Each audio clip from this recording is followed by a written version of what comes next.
Hello, welcome back to the garage. I know it's been a while since I posted. I'm going to try to do a lot better at that. We're working on a new project. It's a 1966 Impala with a 327. We're going to lose the engine. We're going to put something a little bit better in there. So I went and picked up this 5.3 iron block. I don't remember what vehicle it was from, but we'll find all that when we look up all the numbers and such. So stay tuned for that. So yeah, the goal is go slow, tear it down, don't break anything, don't lose anything. Here we go. First thing you want to do is go through all of your sockets to find the right ones, because you're terrible at figuring it out by looking at it.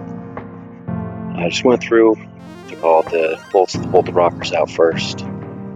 That way we can remove those, inspect them.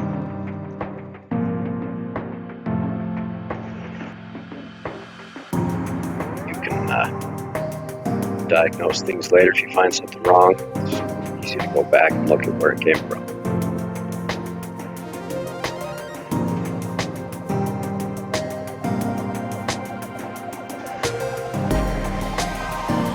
Can't stress this enough. Take your time. It's better to find it now than later on down the road. Check the bearings for crunchiness. Check the push rods for vents, clogs in the oil passageway internally.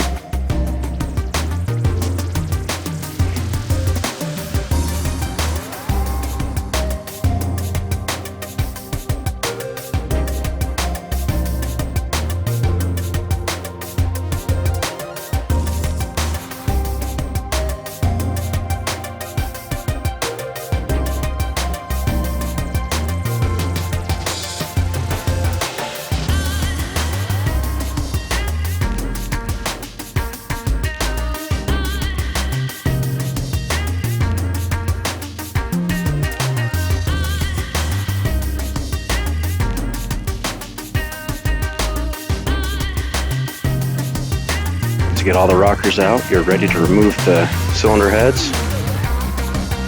Take your time. Again, look up the removal procedure online if you have to.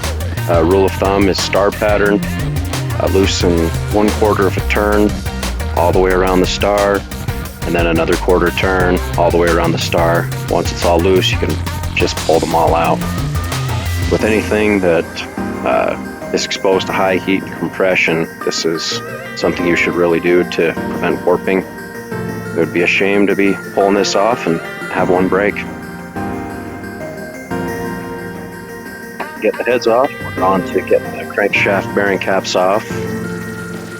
So you see us pop all those off. Get the crank out.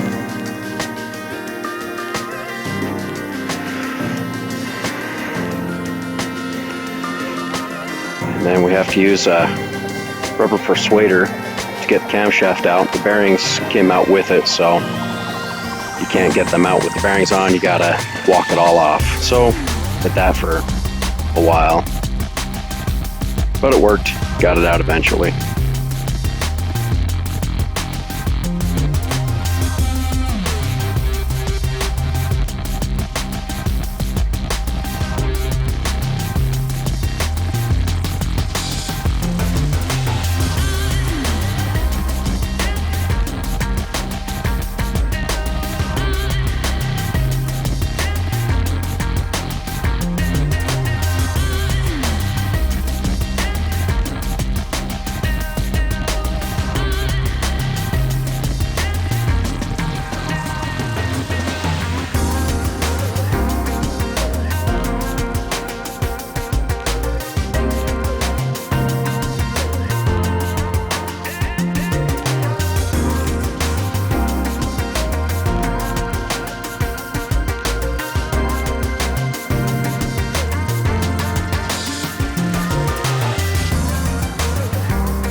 And through brute force and sheer ignorance, we eventually got the camshaft out, and the block was empty.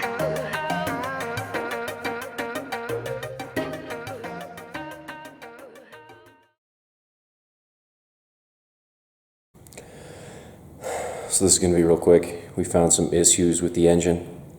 A lot of scarring. A lot of stuff when we were tearing it down. Block's unusable, unfortunately. But, I mean, it's the risk you run when you buy used stuff, you know.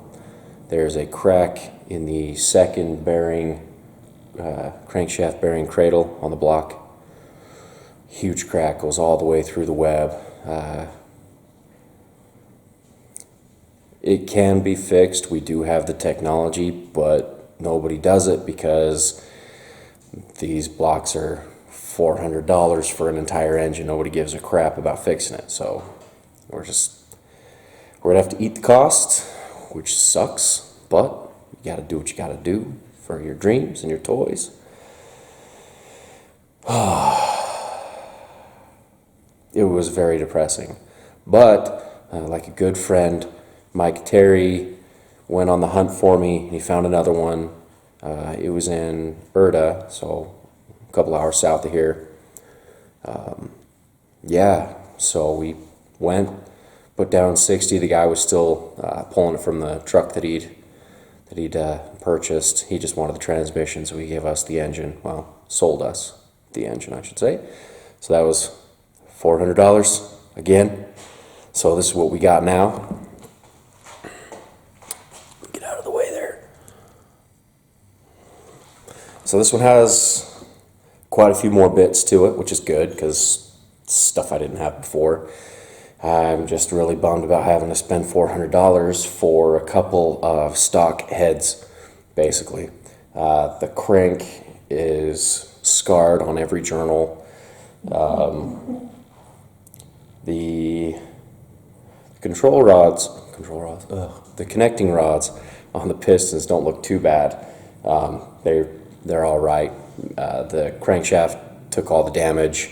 The block took all the damage. I don't know, maybe I'll find somebody who just wants some pistons and connecting rods for $50 because they just need a quick rebuild on something they just want. I don't know what I'm going to do with it. But we got two usable heads. Let me show you this crack.